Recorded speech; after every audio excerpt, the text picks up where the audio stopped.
Pronto. Então, hoje, 12 de abril de 2021, nós damos início à terceira entrevista do projeto Caminhos de Ensino de História no Rio Grande do Norte, o saber e o fazer docente da educação básica. E vamos ouvir a professora Andréa Regina, trazendo para a gente um pouco da sua trajetória docente e como ela se inseriu nessa carreira e como é que tem sido essa vivência nos últimos anos. Então, Andréa, primeiro, seja bem-vinda. Eu fiquei muito satisfeita com o seu aceite, com a sua disponibilidade. A gente sabe a dificuldade desse momento, que não é fácil, são múltiplas demandas e tudo com um tempo extremamente curto, né, extremamente exíguo. Mas, apesar disso, você aceitou prontamente estar conversando comigo hoje à tarde, e aí eu só tenho a agradecer a você. Eu agradeço o convite, me senti honrada, inclusive. Muito obrigada. Eu que agradeço. Então, Andréa, a ideia é que a gente começa falando um pouquinho sobre a tua trajetória de vida. Quem é a Andréa? Quando a Andréa nasceu? De onde vem a Andréa? Quais as primeiras memórias questões. da infância? Certo. Eu nasci em Natal, em 77, em junho de 77, e durante os meus primeiros anos de vida, nós migrávamos muito de bairros para bairros, nós não tínhamos ainda uma casa, uma residência, né, própria, então a gente estava sempre mudando, e eu acabei criando poucas memórias dos primeiros lugares que eu vivi. Mas, quando eu tinha 5 anos, meus pais foram morar na Zona Norte, né, assim que nasceu o Conjunto Solidade 2, e lá é que começam as minhas primeiras memórias também, tanto memórias da infância quanto minhas memórias escolares. Então, dos 5 até os 7 anos de idade, eu morei no bairro, chama-se bairro Nossa Senhora da Apresentação, mas o conjunto é Solidade 2, e durante esses primeiros anos, eu tenho memórias afetivas muito ricas das contações de história da minha avó, que eram feitas no pé da cadeira de balanço dela, quando havia grandes apagões de energia elétrica em Natal, né, bem nos anos 80, começo dos anos 80, e que ela sempre trazia para a gente os contos da tradição popular, ela estava sempre trazendo um caos, uma lenda, e recheando aquilo de muita força, porque ela sempre conhecia alguém, né? Ela sempre conhecia alguém que conhecia o lobisomem, alguém que conhecia a mula sem cabeça, alguém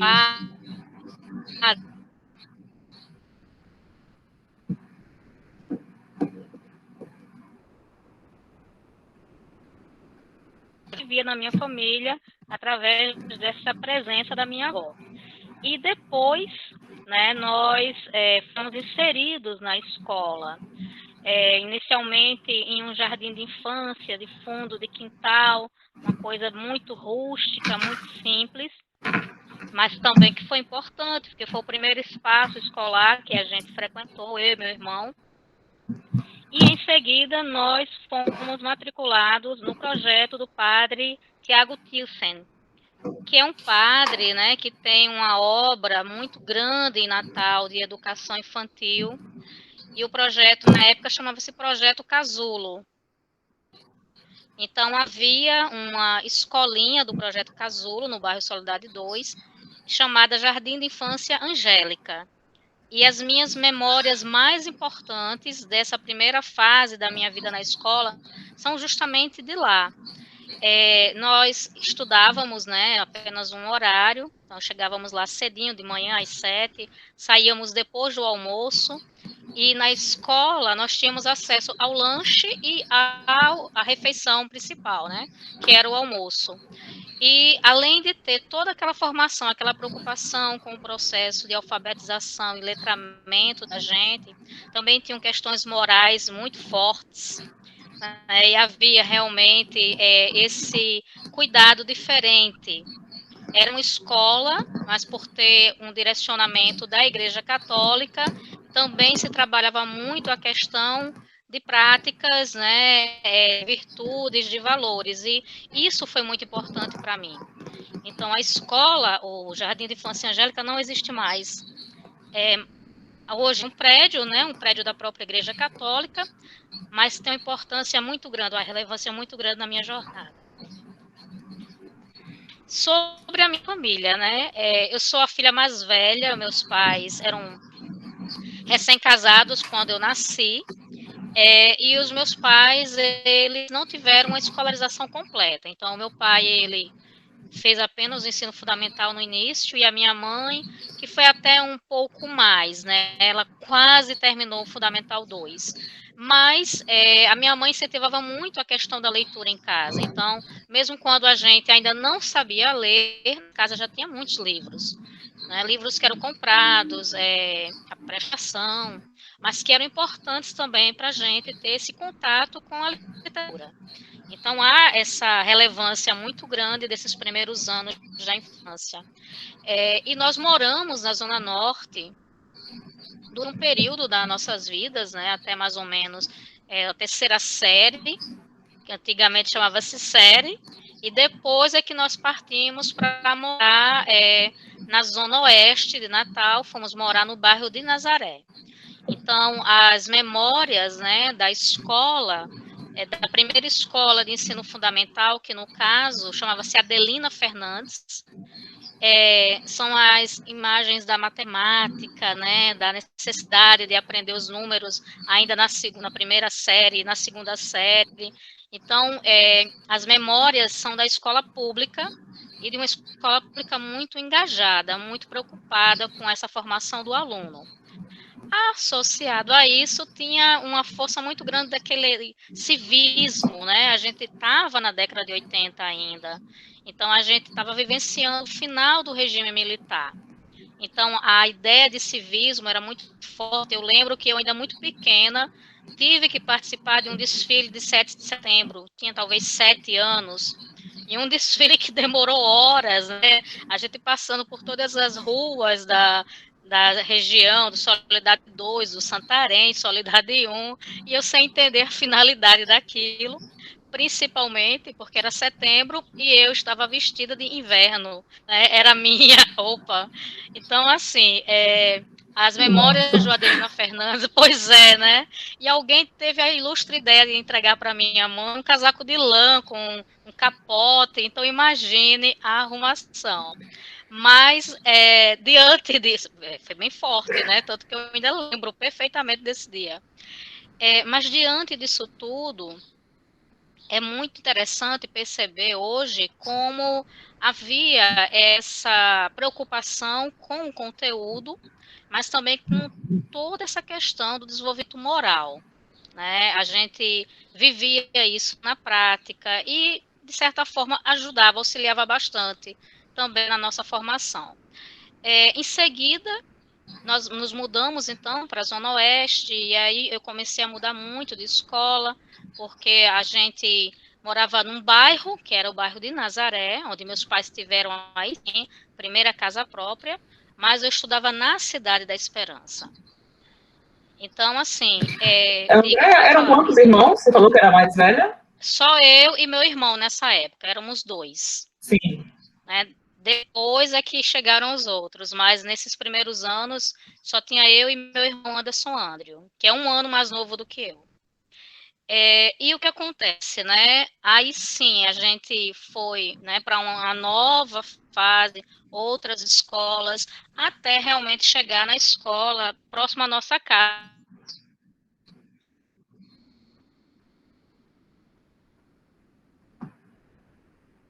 Travou um pouquinho para mim.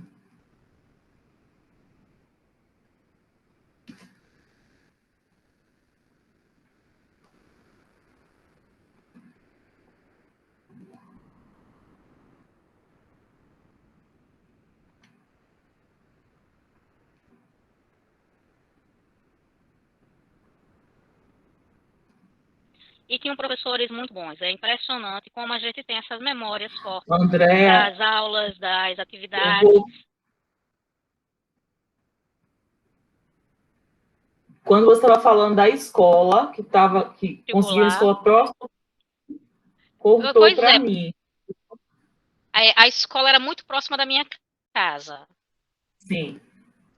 E isso, obviamente, né, tinha dois lados. Tinha um lado positivo, que era a facilidade de chegar à escola e tal, mas também tinha um outro lado que a gente não podia fazer muita bagunça, né? Porque a comunicação chegava muito cedo, muito rápido à minha mãe. Então, assim, a gente tinha uma educação muito boa nessa escola, Judite Bezerra de Mello, e foi lá que eu comecei a despertar para a escrita.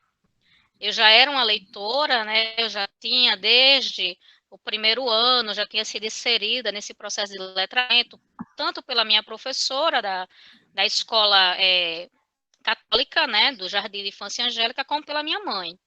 Mas foi nessa escola, no Judite Bezerra de Mello, que eu comecei também a escrever. E aí a gente vê como ações tão, como eu posso dizer, tão desarticuladas às vezes da prática cotidiana de sala de aula mudam, né, um estudante, porque a professora que fez toda essa mudança em mim, ela não exigia isso como uma parte da disciplina dela. Isso era opcional. Ela dizia, olha, quem quiser me trazer um texto, quem quiser ter um caderno de texto, chamava redação, né? Faça a redação que eu corrijo. E eu me candidatei, né? Então, comecei na quinta série a escrever minhas primeiras redações, levava para ela corrigia, dava o feedback, e eu não parei mais. Então, essa minha experiência no Fundamental 2, né, de escrita, ela foi riquíssima. Não só de escrita, mas também de leitura. A própria professora nos chamou, né, para participar de uma competição de resenhas de obras literárias. E eu, muito ousada na época, escolhi A Volta ao Mundo em 80 Dias. Primeiro, porque eu já queria viajar ao mundo. Vamos ser realistas, né? Não foi uma escolha aleatória. Realmente eu queria viajar ao mundo. E aí eu fui uma das campeãs, né? Então, um presente bem simbólico, uma caixinha de lenço, mas aquilo teve um peso, né? Tipo assim, o reconhecimento da minha escrita, mesmo que tenha sido uma resenha, mas foi muito importante. Então, no ano seguinte, eu participei novamente, né? Aí ela que escolheu a obra, que foi novamente. Então, assim, nesse mundo da escola pública, eu consegui muitas coisas, né? Comecei a criar pontes para coisas que eu conquistei hoje, atualmente. Então, para mim, foi essencial a passagem por essa escola, a Judite Bezerra de Mello. E depois, né, de Judite Bezerra de Mello, eu fui morar em Parnamirim. Então, nós nos mudamos de cidade, né? E nós nos mudamos no meio do ano, uma mudança muito acelerada pela minha mãe, e acabamos, então, indo estudar numa escola chamada Escola Estadual Professor Eliá Maia do Rego. Você está me ouvindo bem?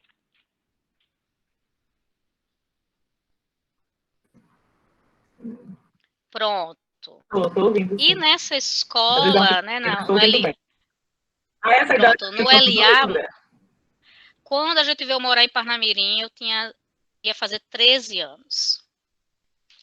Então, eu fiz 14 anos, aliás, eu fiz 14 anos em Parnamirim. Né? Eu cheguei aqui aos 13, fiz 14 em Parnamirim.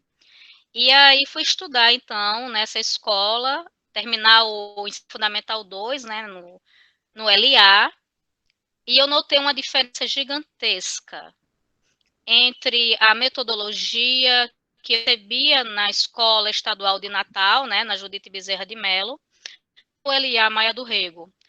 O que é que eu sentia? Eu sentia que os professores do LA eram mais desmotivados. E é fato, né, que eu não via avanço, eu não via discussão, eu não via contextualização.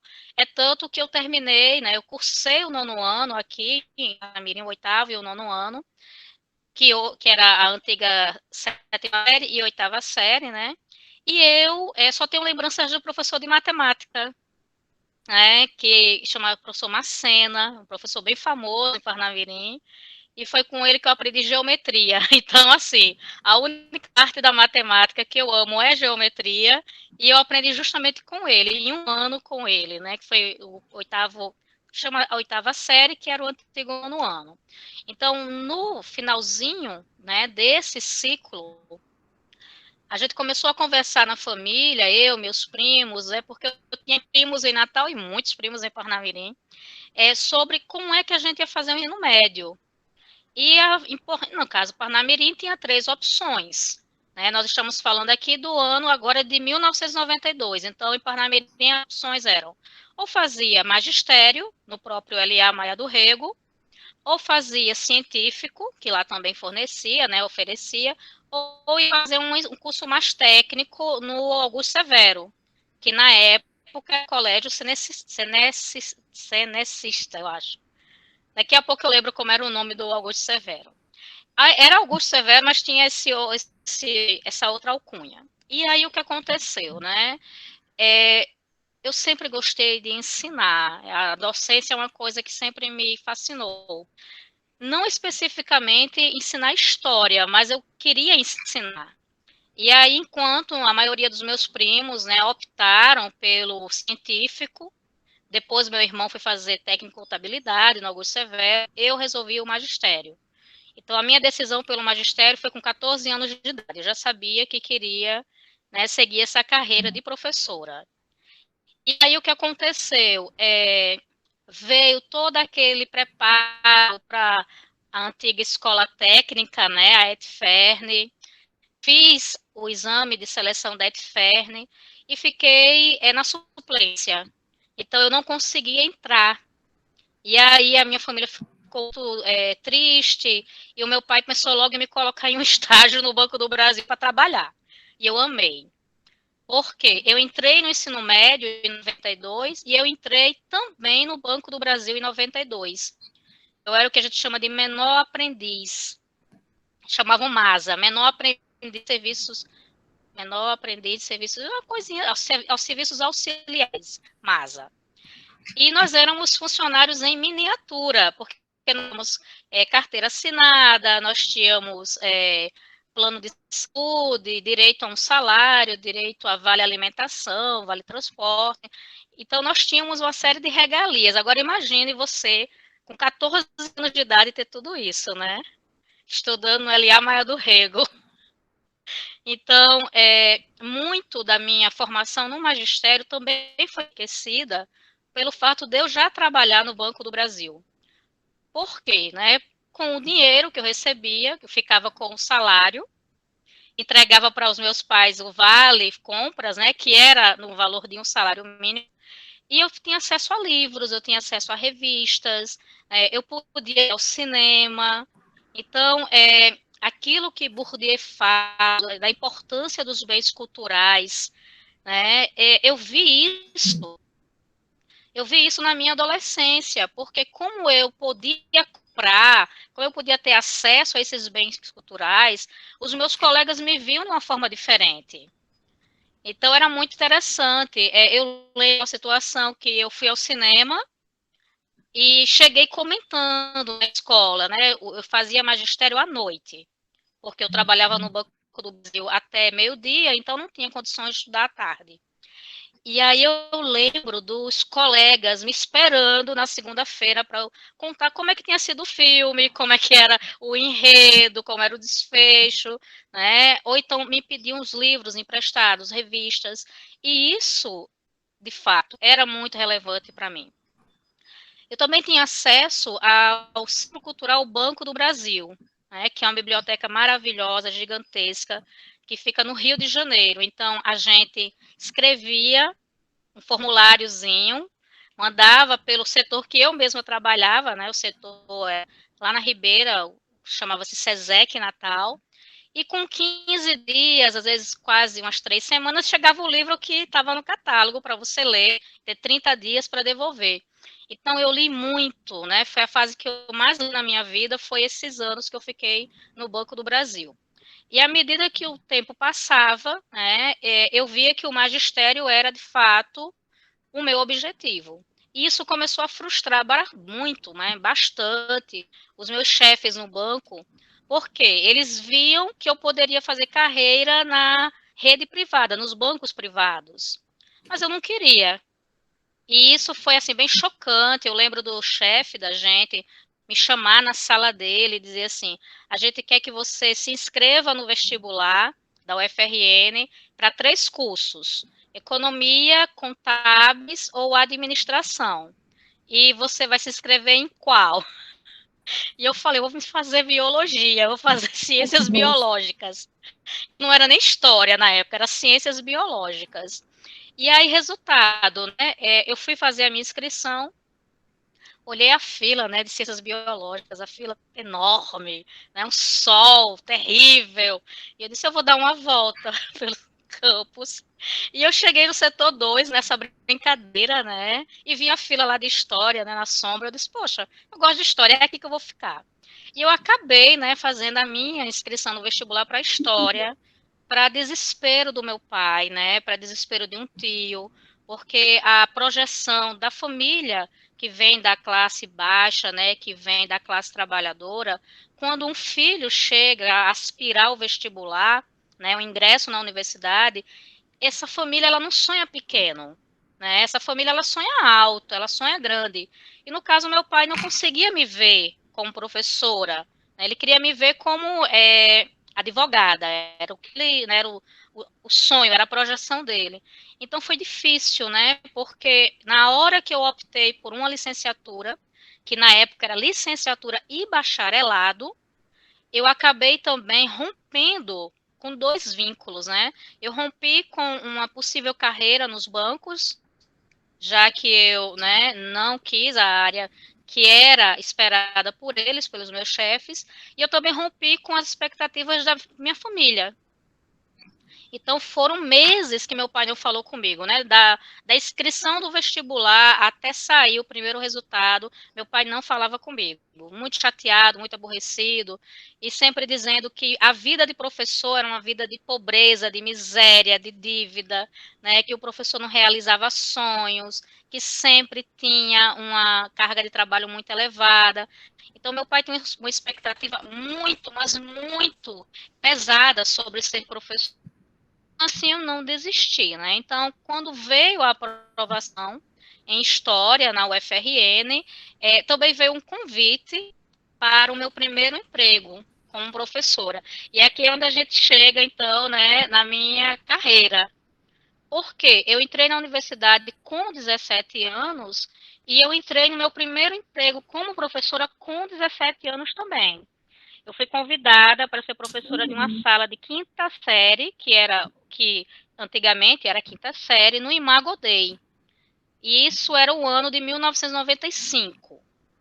Então, eu entrei no Imago Dei, né, no começo do ano. Passaram algumas semanas, eu comecei as minhas aulas na UFRN e eu soube que tinha aberto uma escola nova em Parnamirim, uma escola estadual, chamada Roberto Rodrigues Krause, que ficava numa área mais distante, né, do centro de Parnamirim, que era inclusive a área que nós estávamos construindo uma casa, né, que nós já estávamos pleiteando uma mudança. Então, eu fui lá na escola e me inscrevi como estagiária.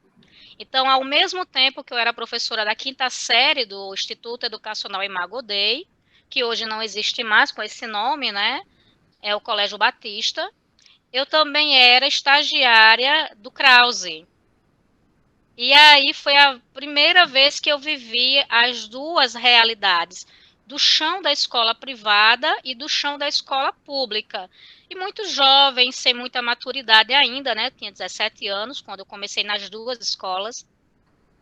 E tinham situações muito gritantes, né, na escola pública. Inclusive, eu tive que pedir ao meu pai um mimeógrafo para eu poder fazer as atividades dos meus alunos, já que na escola o mimeógrafo estava sempre dando problema. E meu pai conseguiu isso, comprou um mimeógrafo, né, e levou para casa, e eram litros e litros de álcool, né, e aí meu pai dizia, como é que você está usando o dinheiro que você ganha numa escola particular para dar aula na escola pública? E isso realmente não entrava na minha cabeça. O que entrava na minha cabeça é que eu estava ali num processo de formação como professora, mas que eu tinha que fazer o meu melhor, né? Mesmo que o meu melhor significasse pegar parte do dinheiro que eu recebia na escola privada e comprar álcool e papel para fazer as atividades dos meus alunos do Krause.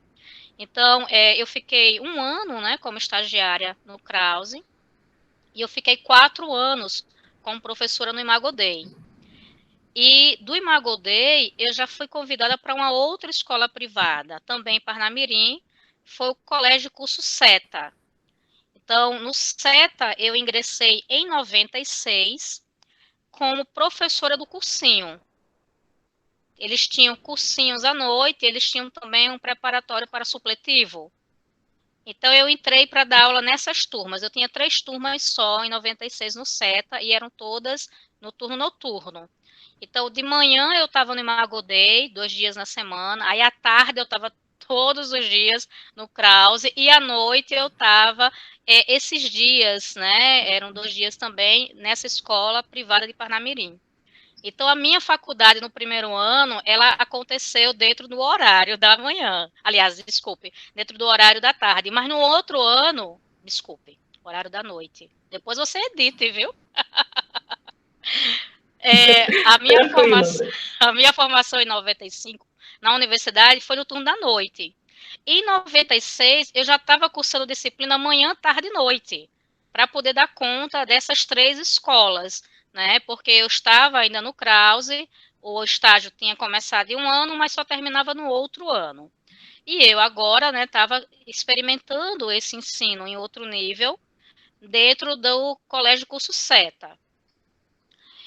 À medida, né, que o tempo foi passando, eu fui ganhando umas turmas do SETA, o Imago Dei também foi crescendo de turmas anualmente, então a gente já tinha outras perspectivas, né? E aí o SETA me convidou para assumir mais turmas, tanto no ensino fundamental quanto no médio, durante a manhã. E aí, então, eu já estava agora, né, com outra configuração de aulas.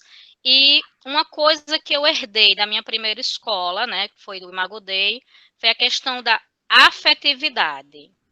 Então, a afetividade era algo essencial na escola, fazia parte da filosofia da escola, e eu acabei tomando aquilo, né, como um elemento central na minha prática. Então, eu herdei essa característica. Tá me pronto. Você está falando da afetividade, esse processo de afetividade que você aprendeu muito no Imago Dei. Isso, então, do Imago Dei eu herdei muito essa questão do ensino atrelado à afetividade. Mas da minha experiência no Krause, né, eu percebi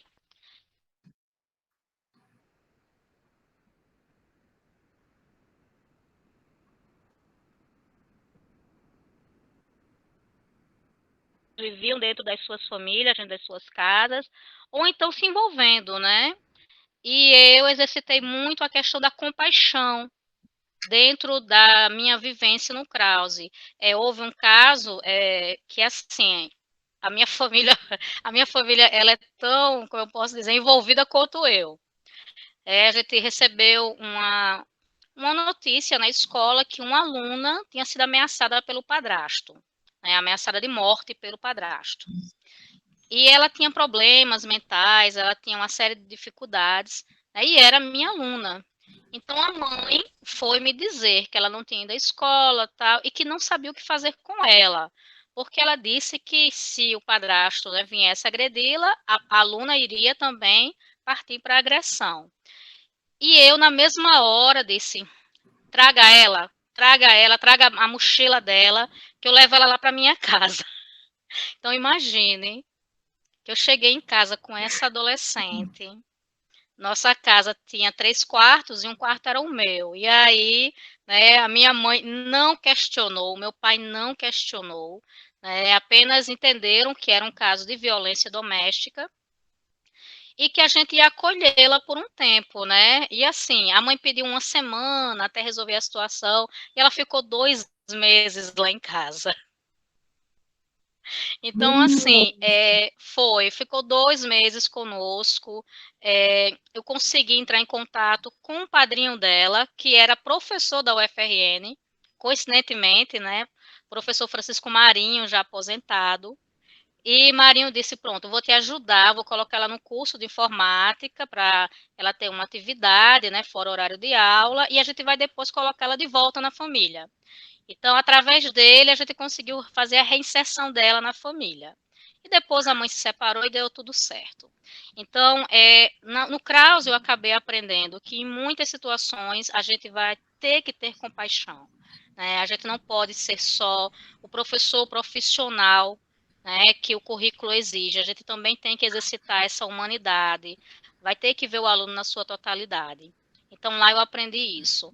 E E o assim, quanto isso extrapola o ensino de história, né, Andréa? Porque acaba que a gente atua em diversas áreas que inicialmente nem era objeto da nossa formação, né? Mas está ali, você, diante da situação, você acaba tendo que reagir que dar alguma resposta. Né? e assim, a gente não tem nenhuma formação, né, que vai nos preparar para lidar com o lado humano do nosso aluno, porque a gente às vezes, né, pensa que o aluno é só um estudante, mas esquece que atrás daquele estudante tem uma pessoa, né, com as complexidades, as problemáticas próprias de um ser humano em construção. E por isso que eu digo que lá foi que eu aprendi a exercitar essa compaixão, entender o meu aluno na sua integralidade. Então, eu fui, né, dessa experiência do chão da escola privada para o chão da escola pública, e eu acabei seguindo carreira na escola privada, na rede privada. Por quê, né? Depois do SETA, me apareceu um convite para o GEL em Natal. Eu fiquei no GEL 2 anos. Lá eu nunca tinha grandes turmas, tinha poucas turmas, não tinha grande espaço, mas também fui convidada para o SEI, e no SEI, né, eu comecei no SEI Mirassol, no ano 2000. Então, no SEI, eu já tinha uma outra perspectiva em relação, aliás, eu comecei no SEI em 99. Em 1999 eu já estava no SEI Mirassol. E lá no SEI eu fui ter uma outra perspectiva sobre o ensino de história. Por que eu digo isso? Porque os meus anos no Imagodei, os meus anos no Krause, no Colégio Curso Seta, foram anos mediados muito pela minha experiência de ensino baseado no livro didático. Muito desvinculado da realidade, muito distante das discussões atuais. Então, era aquele ensino pelo ensino. Mas, quando eu fui trabalhar no SEI Mirassol, havia uma preocupação em criar projetos. E esses projetos de ensino, eles inseriam os alunos em determinadas realidades, né, para analisar alguns contextos mais específicos. Então, foi no SEI Mirassol que eu tive o contato, por exemplo, com as questões de patrimônio, de identidade cultural, né, que são tão importantes para a gente compreender o nosso lugar na nossa cultura. Então, lá eu acabei tendo um outro horizonte para o ensino de história, né, que não seria mais aquele ensino de história livresco, tradicional, mas um ensino de história que pensasse o homem nesse espaço, e o homem ao longo desse espaço, né, ao longo do tempo. Então, foi essencial a minha passagem pela escola, né, eu fiquei 11 anos transitando entre SEI Mirassol, SEI Romualdo Galvão, e enquanto eu estive nessas escolas, eu não sentia a vontade de retornar para a rede pública. Por quê, né? Porque eu tinha vivenciado toda aquela dificuldade lá do Krause, né? Todos aqueles limites que eram muito desafiadores para mim, eu era ainda muito nova. E só em 2005 que eu resolvi, então, fazer o meu primeiro concurso para a rede pública. Né? Eu fiz o concurso do Estado em 2005 e me deparei, né, 10 anos depois da minha experiência no Krause, com as mesmas problemáticas. Né? E foi muito frustrante, porque de repente eu tinha voltado para o chão da escola pública e eu tinha visto que em 10 anos nada tinha sido alterado. Né? Havia ainda problemas de infraestrutura, desmotivação dos professores, salários acadêmicos baixíssimos, né? Pouco reconhecimento, um alunado ainda muito apegado à cola, né? Às formas mais fáceis de ser promovido de um ano para o outro. Então, foi de imensa tristeza quando eu retornei para a rede pública e me vi diante desse cenário. Me retornei para a escola grande, né, para o presidente Roosevelt. Então, eu fiquei de 2006 até 2009 tentando compreender aquilo tudo. E foi quando, então, eu pedi exoneração, né, em 2009. Eu pedi primeiro licença não remunerada, porque eu queria entrar num doutorado em ciências sociais para compreender a escola, né? Eu queria compreender a escola pública melhor, algum aspecto dela. E a licença foi negada, então eu tive que pedir exoneração em 2009 para poder estudar para o doutorado, né? E aí foi assim que eu ingressei em ciências sociais e fui também, já tinha começado uma carreira na rede privada, mas do nível superior. Eu já tinha, né, feito nesse tempo todo, eu não falei da minha formação acadêmica, né, eu saí pulando, concentrada na formação enquanto professora, mas eu terminei História, depois eu fiz uma especialização em Antropologia Social e fiz um mestrado em Antropologia Social. Então, eu já era mestre quando eu trabalhava na rede pública, né, quando eu trabalhava no Estado, e não me sentia contemplada, não me via naquele lugar. Então, eu fui para o doutorado e, ao mesmo tempo, já estava dando aula no ensino superior, né, e refletia isso com os meus estudantes. Eu trabalhava no curso de História da UNP e no curso de Pedagogia, nos anos iniciais, né? Depois, 2008 até 2010 eu fiquei nesses cursos, mas também eu fui ampliando, fui para a área da comunicação social, e foi lá que eu acabei pensando um pouco como eu poderia, né, fazer uma discussão sobre educação e tecnologia. Foi justamente da minha experiência na escola de comunicação que surgiu a ideia do meu doutorado. Então, eu fui para o meu doutorado, né? E, assim, o que é que eu posso dizer, né? Que o doutorado, ele foi uma quebra de paradigmas muito grande.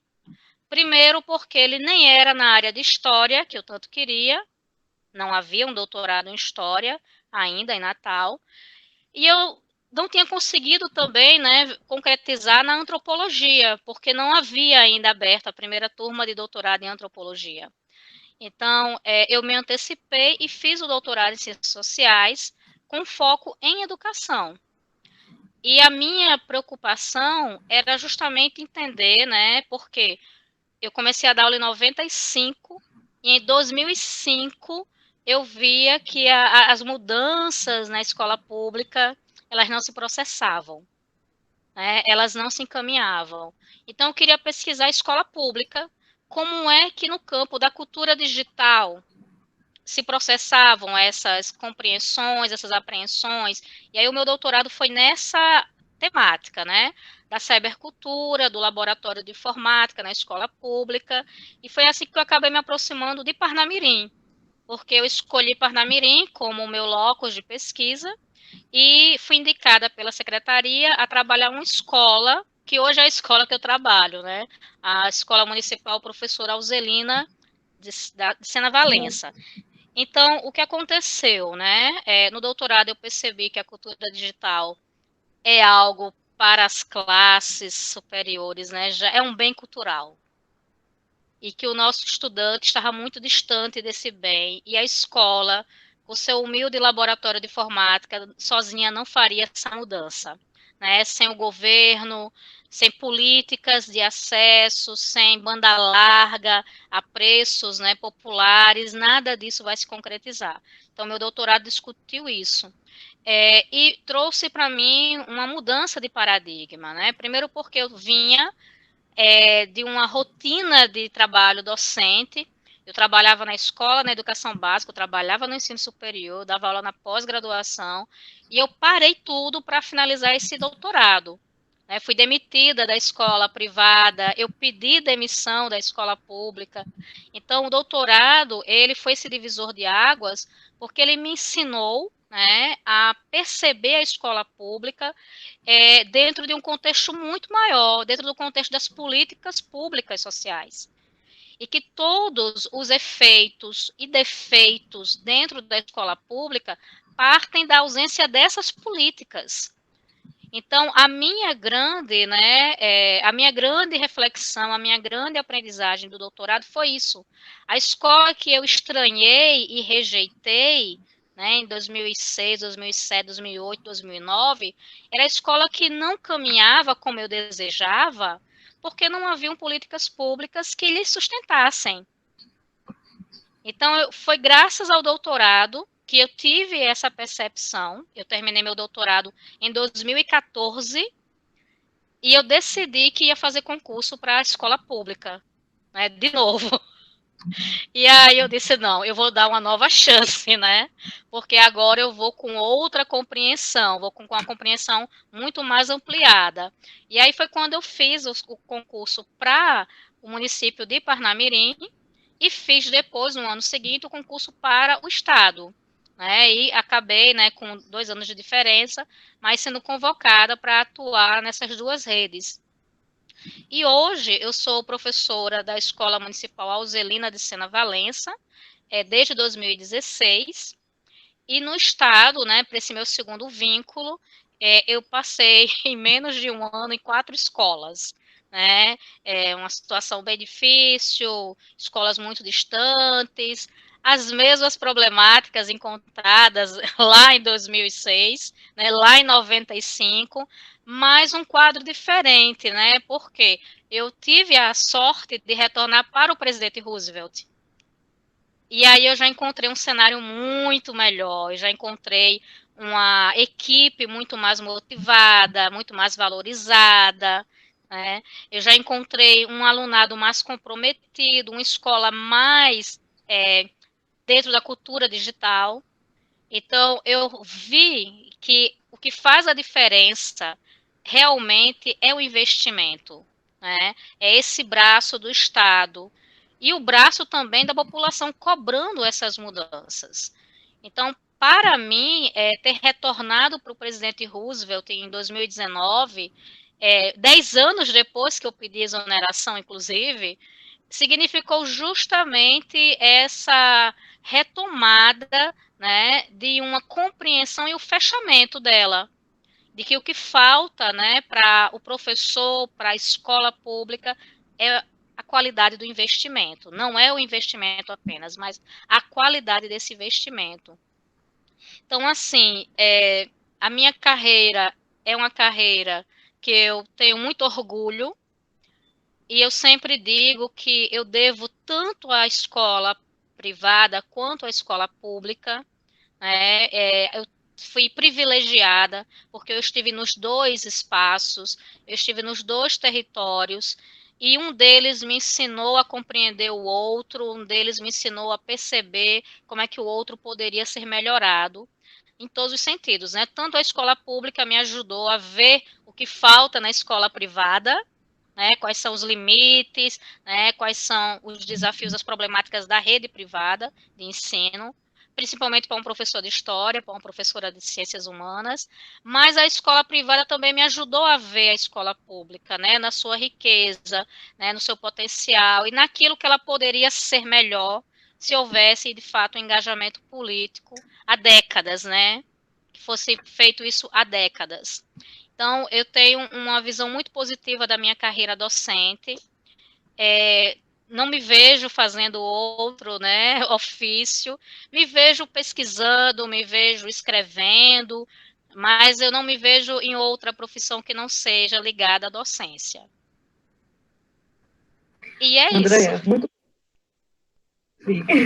Eu queria te perguntar um pouquinho, André, a respeito da tua formação inicial. Você fica muito claro na tua fala, né, o quanto que a passagem por esses diferentes espaços impactaram no teu fazer docente, o quanto que a experiência no doutorado também te afetou e serviu para que você repensasse, inclusive, a docência ou observasse a escola pública sob um outro prisma, mas eu queria ver contigo a respeito da tua formação inicial, lá na licenciatura. Como é que você avalia, né, esse momento da licenciatura, o peso que ele teve na tua formação inicial, na tua prática docente? Como é que você enxerga esse momento inicial, que você, inclusive, não estava só nele, né? Você estava nele, estava na escola como estagiária, já tinha um vínculo também empregatício, estava em múltiplas frentes. Mas voltando a essa formação na universidade, nesse teu primeiro momento na licenciatura, como é que você enxerga isso? A minha formação em História, eu posso dizer com certeza que ela foi bastante deficitária. Em que sentido ela foi deficitária, né? Aquilo que a gente discutia em sala de aula, com exceção de poucos mestres, não nos falava sobre o chão da escola, não nos falava sobre o território escolar, principalmente naquilo que seriam ferramentas e habilidades essenciais para um professor, como, por exemplo, psicologia da educação, didática de ensino, né? A própria questão da disciplina que falava sobre o funcionamento da rede de educação básica. Então, a minha formação, ela tem essa lacuna, sim. Tanto, né, que eu senti falta desse direcionamento para a docência, que em 2017 eu fui fazer um curso de pedagogia. Eu fui fazer uma segunda licenciatura em uma faculdade particular chamada FAEL, para poder compensar essas lacunas. Porque quando eu saí para o doutorado em 2010, eu só retornei para dar aula na escola, né, na escola pública em 2016. Então, nesses 6 anos, quando eu entrei na sala de aula, eu já tomei um impacto muito grande. E aí, é bem interessante, porque eu vou ter que citar a pessoa que me orientou, né? Conversando com o meu coordenador de ensino da escola pública, Marcílio Ricardo, que hoje é o gestor dessa escola. Ele falou assim: Andréia, só fazendo pedagogia para você resgatar isso, compreender isso em outra dimensão. Vejo que você tem esse perfil do magistério, que você gosta, então eu acho que seria uma boa ideia você cursar outra faculdade. E na hora eu ri, né? Na hora eu falei para ele que era um absurdo eu com doutorado voltar, né, lá para uma faculdade, e ele disse que não achava que era um absurdo. Ele achava que era um outro começo de uma outra, né, área, e eu fui. Então eu cursei pedagogia, e depois eu cursei psicopedagogia, para justamente me complementar, né, aquelas aprendizagens que eu não recebi realmente na licenciatura. A minha licenciatura, ela contava, né, na época, com muitos mestres e pouquíssimos doutores, porque muitos dos professores que hoje estão na UFRN como doutores, quando eu estive lá, eles estavam no doutorado. Então, eles estavam fora, né, fazendo os seus cursos, e aí eu não tive o privilégio de conhecer todas aquelas metodologias. Mas eu vi, né, o meu curso muito tecnicista, muito conteudista, com raras exceções, né? Posso até aqui citar uma professora que me marcou profundamente. Tenho 2 professoras que me marcaram muito do ponto de vista metodológico, foi a professora Aurinete Girão, né, que foi a minha primeira professora de metodologia científica e para sempre a única, porque ela me ensinou a pensar cientificamente, a preparar um projeto, tudo que eu sei, eu aprendi com ela de metodologia científica. E a professora que conseguiu traduzir o que a gente fazia em sala de aula, né, lá, fazer essa transposição didática, foi a professora Graça Brandão, que era professora de História Contemporânea. Então, essa professora, ela nos dava uma aula de excelência, né, de nível superior, mas ela dizia assim, mas na sua escola, você vai fazer assim. Na sua sala de aula, você faz assim. Então, ela trazia para a gente o outro lado, né? Como seria? E assim, uma coisa que eu aprendi com a professora Graça, e até hoje, né, até hoje eu faço, é levar objetos para a sala de aula. Porque ela estava sempre levando alguma coisa da cultura material para fazer o link com o conteúdo, e ela dizia muito: olha, para o seu aluno, vê um objeto que tem a ver com o tema, enriquece a aula, modifica o olhar dele. E eu lembro que ela me perguntou, né, se eu já dava aula. Eu disse que sim, falei o nome das escolas, e ela disse: olha, que você está dando que assunto? Eu disse: professora, eu estou falando do Renascimento. Ela: Renascimento. Olha, que eu vou trazer para você, vou viajar e vou trazer para você uma réplica de uma obra renascentista. E eu ri daquilo, né? Eu achei super engraçado. Meu Deus, essa professora tá pensando que eu sou besta, né? Jamais que ela vai sair de férias e vai lembrar dos meus alunos. E foi assim, ela viajou, eu tô andando nos corredores e alguém chega e diz: tem uma encomenda para você lá na coordenação. E quando eu chego, é uma réplica da Santa Ceia, de Leonardo da Vinci, com o bilhetinho dela, né, dizendo que lembrou para eu mostrar para os meus alunos, né? E isso é uma relíquia para mim, uma relíquia.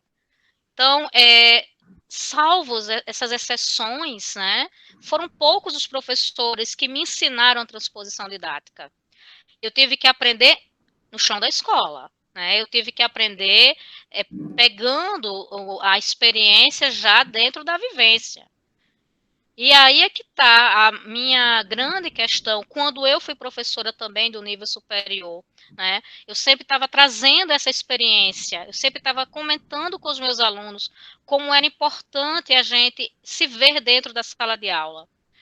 E aquilo ali, né, aquele universo universitário, a gente entender que ele é uma parte apenas da nossa formação, mas que a outra parte ela é de inteira responsabilidade nossa, né? E eu fiz isso, né? A minha vida foi essa, de estar buscando formações complementares, leituras complementares, e estar fazendo a coleção de objetos para levar para os meus alunos verem, né? Como a professora Graça me ensinou.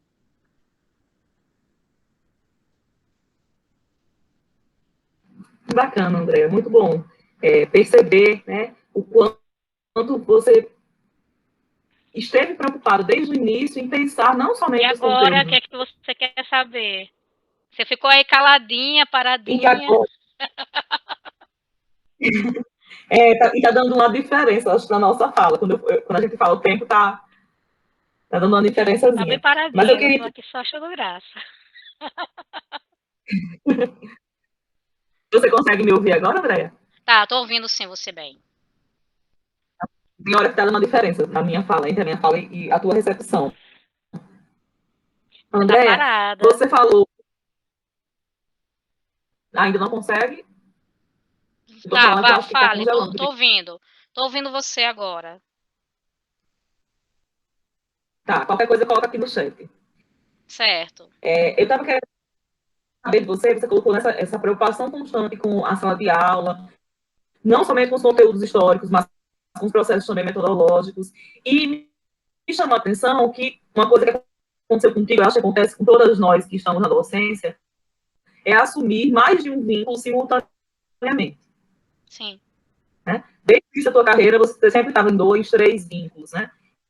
E a gente sabe que isso traz ganhos, mas que também nos traz algumas perdas, ou pelo menos dificuldades, né, nessa nossa carreira. Sobretudo quando a gente se percebe enquanto pesquisadora que a gente quer atrelar pesquisa, sala de aula, e como é que a gente Isso. faz isso em múltiplas frentes, né? Então eu queria te ouvir um pouquinho a respeito de como é que a Andrea enxerga esse processo em que nós, professoras horistas, temos que muitas vezes assumir vários vínculos para poder conseguir, inclusive, nos manter, do ponto de vista até mesmo social e econômico, né, na área, na docência. Então, eu queria que você falasse um pouquinho para a gente desse desafio de assumir simultaneamente esses múltiplos vínculos. Pronto, excelente essa questão. Em primeiro lugar, essa questão de assumir múltiplos vínculos esbarra na questão da remuneração, né, da profissão docente. Por que esbarra? Porque a gente, eu posso dizer com certeza, né, que a gente tem um déficit salarial muito grande, comparado a outras profissões que exigem tanto quanto a nossa. E aí o que acontece? O professor, para ele ter uma qualidade, né, de vida um pouco melhor, ele precisa assumir mais de um vínculo. Então, inicialmente, eu sempre tive 2 vínculos, porque também os salários eram muito baixos, né, eram poucas aulas, eu só fui realmente ter um único vínculo, só há uma fase da minha vida que eu só tenho um único vínculo, que foi quando o SEI me deu mais turmas. Isso foi no ano de 2002. Eu recebi mais turmas da escola, né? E aí a coordenadora me chamou para conversar. Na época eu dava aula no SETA, em Parnamirim, ainda dava aula no Colégio Curso SETA. E aí a coordenadora do SEI, né, me chamou para conversar e disse: Olha, eu quero lhe dar mais turmas, mas eu preciso que você tenha mais tempo para a escola, porque vão ter mais viagens de estudo, vão ter mais eventos, vão ter reuniões no sábado, e se você tiver em outras escolas, não é possível. Então, foi só em 2002 que eu pude ter um vínculo só, né? Então, eu passei aí 7 anos trabalhando em 2, 3 escolas.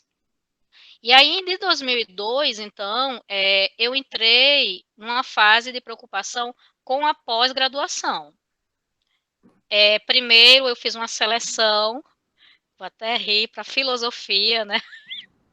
Eu fiz aquela prova de rechamada para filosofia, passei, fui cursar filosofia na UFRN, fiquei 30 dias, eu disse, meu Deus, não é o que eu quero, né? Não é bem isso.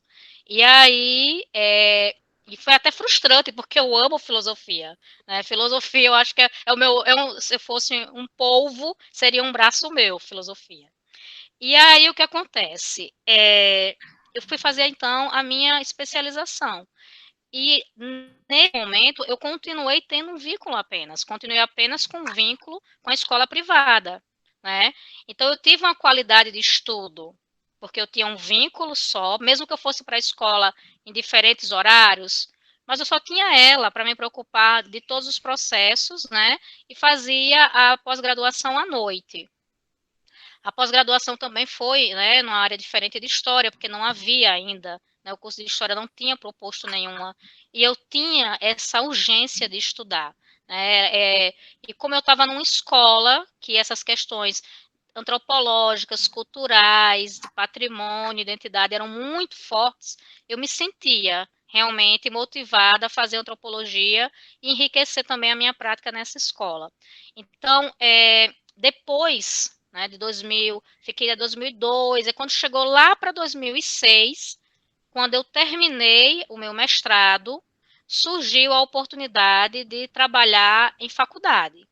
Então, eu fiz uma seleção para a Faterne, que hoje é Estácio, né? E fiz uma seleção para o UNP e fiquei nas duas faculdades. Então, aí as coisas ficaram diferentes, porque eu voltei a ter 3 vínculos, né? E isso começou a pesar, porque 2 vínculos eram à noite, o outro vínculo era de dia, então eu tive que optar e eu saí da Faterne. E eu fiquei nas duas ainda, fiquei no SEI e fiquei na UNP. Até que eu entrei no Estado também em 2006. Então, 3 vínculos de novo. Então, você percebe que na minha trajetória, né, há um hiato muito pequeno de anos que eu não tinha, né, 2 vínculos trabalhando, nem 3. Mas eu sempre tive, né, sempre tive essa relação com várias instituições.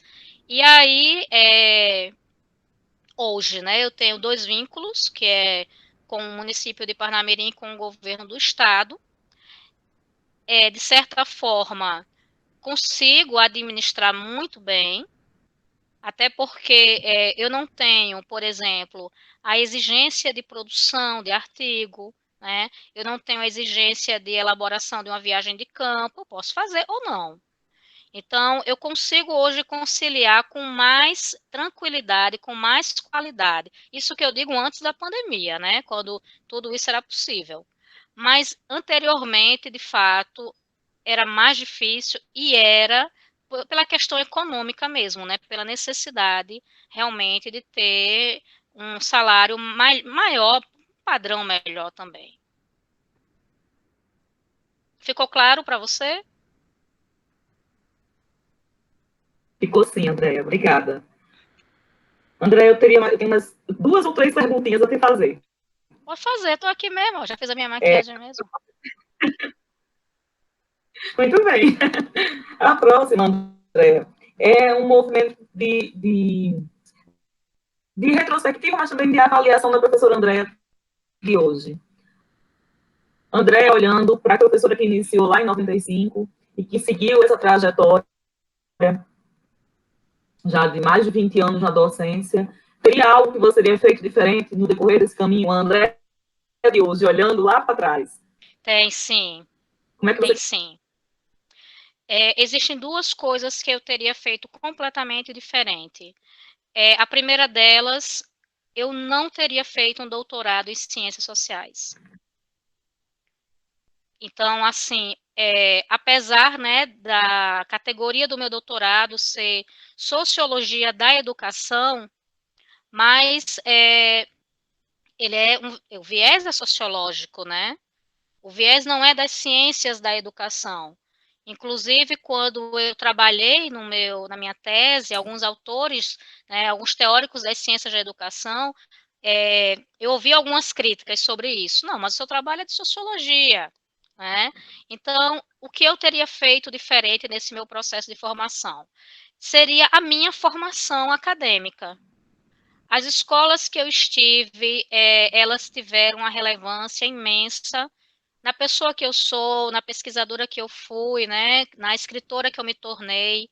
Então, eu não abriria mão das minhas experiências nas escolas, sejam nas particulares, sejam nas públicas, mas eu abriria mão do meu processo de formação docente. Por quê, né? Porque se eu pudesse voltar no tempo, lá em 2000, né, em 2009, eu teria feito uma seleção para um doutorado em História ou para um doutorado em Educação. Então, eu teria feito essa mudança, né, no meu curso, porque eu creio que enriqueceria mais ainda a minha prática, né, porque quando é que eu estou vendo o peso da minha pesquisa? Eu estou vendo o peso da minha pesquisa em cybercultura, em cultura digital agora, na pandemia, né? Então, é algo que demorou muito para chegar, para eu ver, poxa, isso é valioso, isso foi importante, isso eu posso aplicar. Então, eu estou aplicando agora. Mas esses outros anos, né, da minha defesa até agora, eu sinto que eu poderia ter enriquecido mais a minha prática, meu fazer docente, se eu tivesse caminhado ou para um doutorado em educação ou para um doutorado em história. Então, esse eu vou dizer, é um grande arrependimento. Né? Em toda a minha história de vida, é o meu grande arrependimento.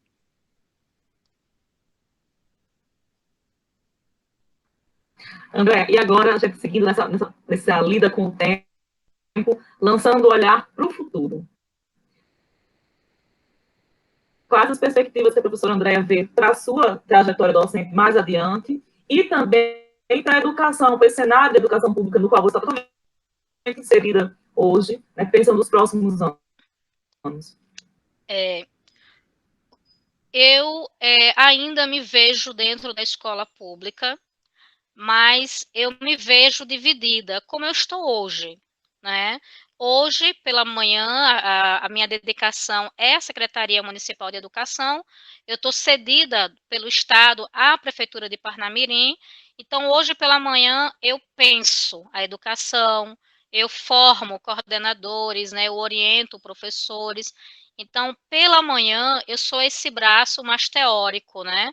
E à tarde eu estou na escola, né? Na escola municipal, professora Auzelina de Sena Valença. Então, o que é que acontece? Eu ainda me vejo dentro desse cenário, mas eu me vejo dividida. Eu não me vejo totalmente fora de sala de aula, né? O dia inteiro no trabalho burocrático, no trabalho de formação de professores, eu não me vejo o dia inteiro assim. Mas eu também não me vejo o dia inteiro em sala de aula mais. Porque formar professores é importante. Eu vejo isso do feedback que eu recebo dos professores que eu formei nas universidades, né? Eu fui professora substituta da UFRN, do curso de História, do curso de Educação. Então, quando eu reencontro os meus alunos, mesmo que seja virtualmente, né, eles falam das memórias das nossas aulas, né, das lições aprendidas, das exigências também, das leituras que essa parte eles também falam, né. Então, assim, eu no presente próximo, no futuro próximo, aliás, eu ainda me vejo um pouco dividida.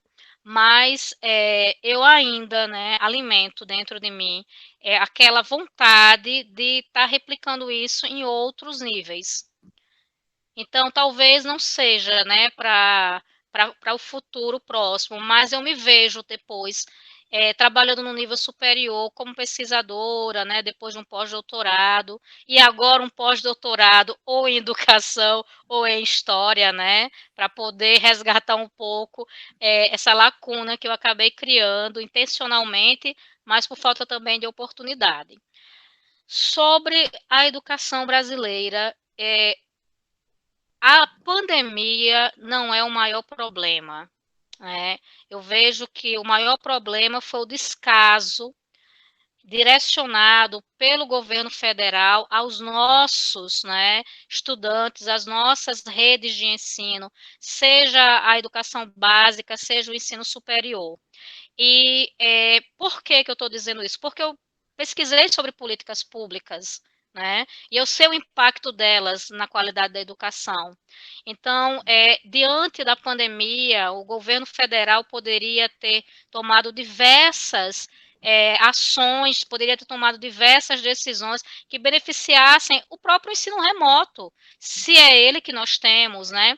Desde aumentar esse período do auxílio emergencial para as famílias carentes, desde reduzir os impostos, as taxas sobre os utensílios que estudamos, né, o smartphone, o tablet, o computador, seja criando um programa de banda larga para as classes populares terem acesso à internet na sua casa, sem precisar utilizar dados móveis.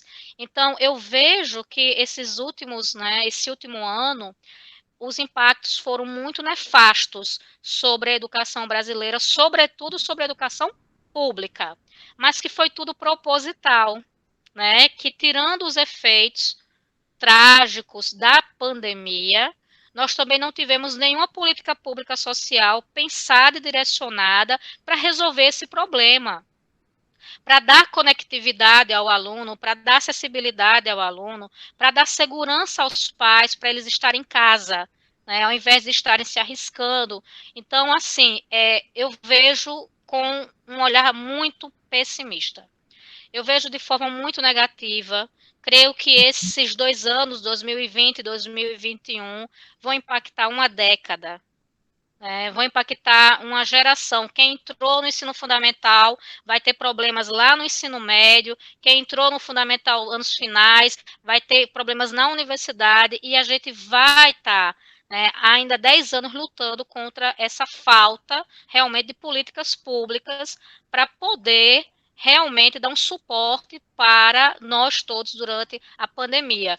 Por que eu digo nós todos, né, todos os níveis? Porque a gente sabe que tem aluno da universidade que não tem acesso à internet, que não tem computador, que não tem tablet, né, que não tem dinheiro para os dados móveis do celular. Né? Então, essa falta de continuidade, essa falta de condição de acesso ao conhecimento na rede pública de ensino, ela não está só lá na educação básica, ela não está só no aluno do primeiro ano da escola estadual, municipal, né? Mas ela está também no estudante universitário de baixa renda. Então, eu não consigo ver, eu acho que nós precisávamos fazer uma mudança imediata do governo para poder começar o resgate daquilo que nós já perdemos, que de fato não é algo para se recuperar em poucos anos, não é mesmo.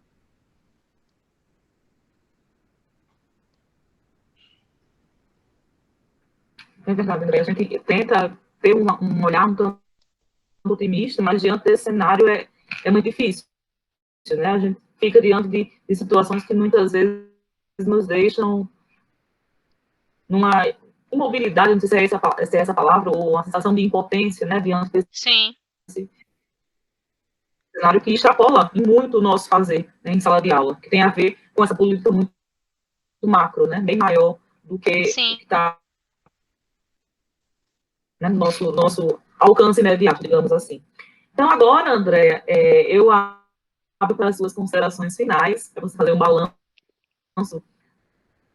da tua fala, da tua trajetória, e se você se sentir confortável, em deixar alguma mensagem aos nossos estudantes que vão estar assistindo a tua entrevista, que vão estar acompanhando esse momento, e nesse momento tão difícil da educação, ainda estão insistindo na docência, na carreira docente. Isso. Então, o que a gente pode trazer de mensagem a esses futuros professores e professoras que vão entrar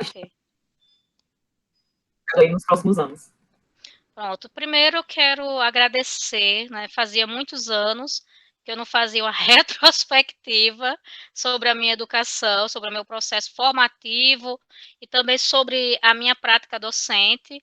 Eu tinha feito esse exercício com a professora Vânia Gico, lá atrás, né, quando eu ainda pleiteava ser aluna do mestrado de Ciências Sociais, e eu acabei indo para Antropologia, então eu já tinha feito esse exercício. Então, agora muito mais ampliado, né, pelas experiências novas. Então, eu agradeço, porque me ajudou também a organizar as minhas ideias, a dar novos sentidos à minha prática, a compreender que nem todas as experiências, elas tiveram apenas um lado, né, que há uma ambivalência em tudo isso. Então, organizar essa fala para conversar com vocês me ajudou muito a ver a ambivalência de tudo isso que a gente vive na educação, principalmente na educação pública brasileira. E assim, a primeira coisa que eu quero dizer é que o Brasil precisa de bons professores. Então, aquela ideia de que é a profissão da vocação, é a profissão da missão, é a profissão do sacerdócio, não é. A docência é a profissão que exige um profissional preparado, competente, comprometido como qualquer outra. E estar na educação é você também estar para mudar o mundo. Mas mudar o mundo, mudando quem primeiro? É nos mudando e trabalhando isso nos nossos estudantes. Numa compreensão mais crítica sobre a sua realidade, sobre o seu percurso e mostrando para esse aluno que a educação, ela quebra barreiras. Então, o professor, ele é o motivador, ele pode ser o catalisador de uma transformação imensa de uma pessoa. Basta que ele acredite no seu fazer. Basta que ele entenda que o seu fazer é um fazer histórico, é um fazer crítico, é um fazer da praxis, né? Como já dizia Paulo Freire. Então, essa praxis, ela tem que ser levada muito a sério.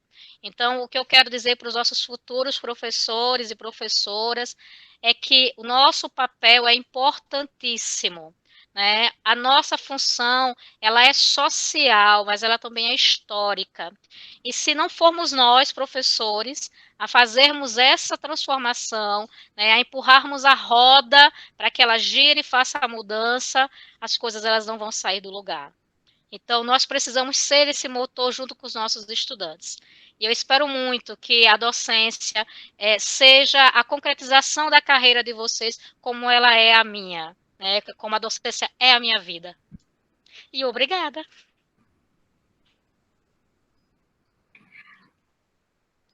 Obrigada, Andréa. Acho que foi mais um momento de aprendizado. Você está aprendendo muito com você. Obrigada, amiga. Eu que agradeço o convite. Eu vou encerrar aqui, então, deixando essa nota de agradecimento a você. E a gente volta a entrar em contato. Vou só encerrar aqui a gravação. Tá certo, querida. Obrigada.